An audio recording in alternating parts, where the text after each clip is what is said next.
Nabi Idris minta dicabut nyawa.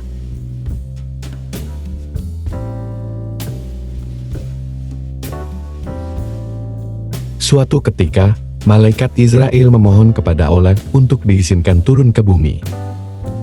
Alasannya ingin menemui Nabi Idris.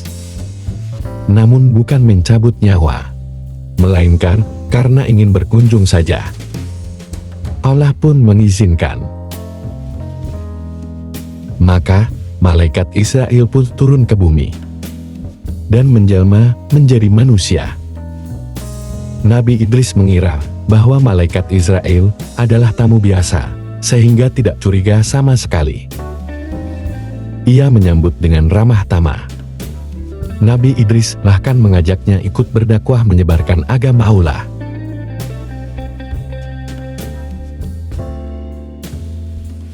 Empat hari kemudian, Nabi Idris merasa ada yang tidak biasa dengan tamunya tersebut. Ia pun penasaran dan bertanya, "Wahai Tuan, sebenarnya siapakah dirimu? Kenapa engkau ingin menemaniku dalam menyebarkan ajaran Allah?" "Aku sebenarnya adalah malaikat maut." Nabi Idris terkejut mendengarnya. Dia menyangka malaikat Israel mendatanginya karena waktu hidupnya sudah habis. "Wahai malaikat Israel, ada apakah gerangan kau datang? Apakah kau datang untuk mencabut nyawaku?" Malaikat Israel menggelengkan kepala. "Sesungguhnya, aku hanya datang untuk mengunjungimu. Dan Allah mengizinkan." Nabi Idris terdiam. Namun beliau memutuskan untuk menerima segala ucapan malaikat Israel. Nabi Idris melanjutkan kesehariannya, berdakwah menyebarkan ajaran Allah bersama Israel. Hingga pada suatu hari, Nabi Idris meminta malaikat Israel untuk mencabut nyawanya, lalu menghidupkannya kembali. Allah pun mengabulkan.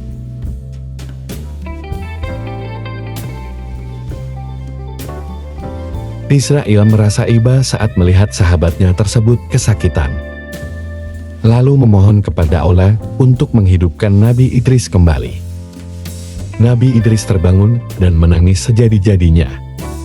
Ia terus membayangkan betapa sakitnya orang yang dicabut nyawanya.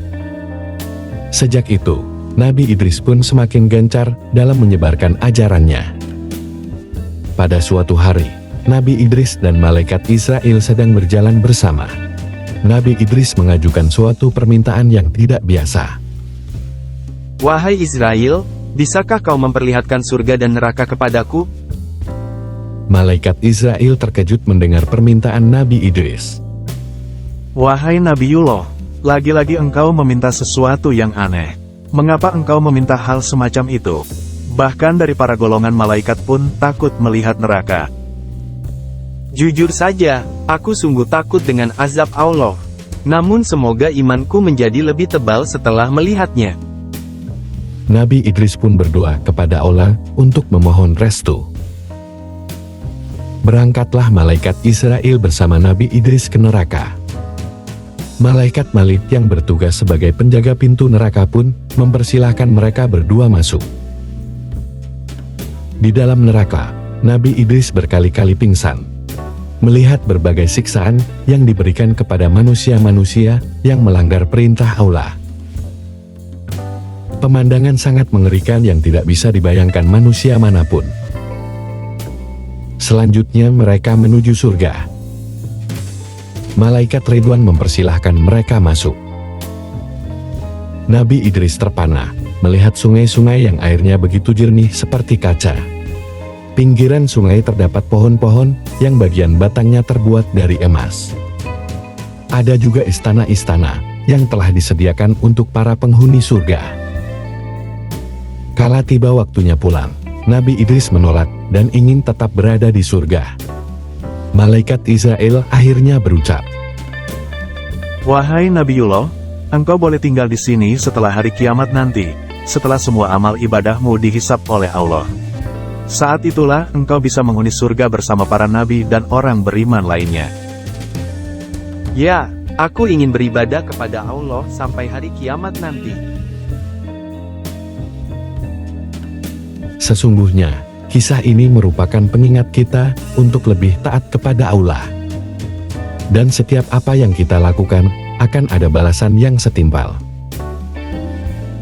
Baik itu kebaikan maupun keburukan.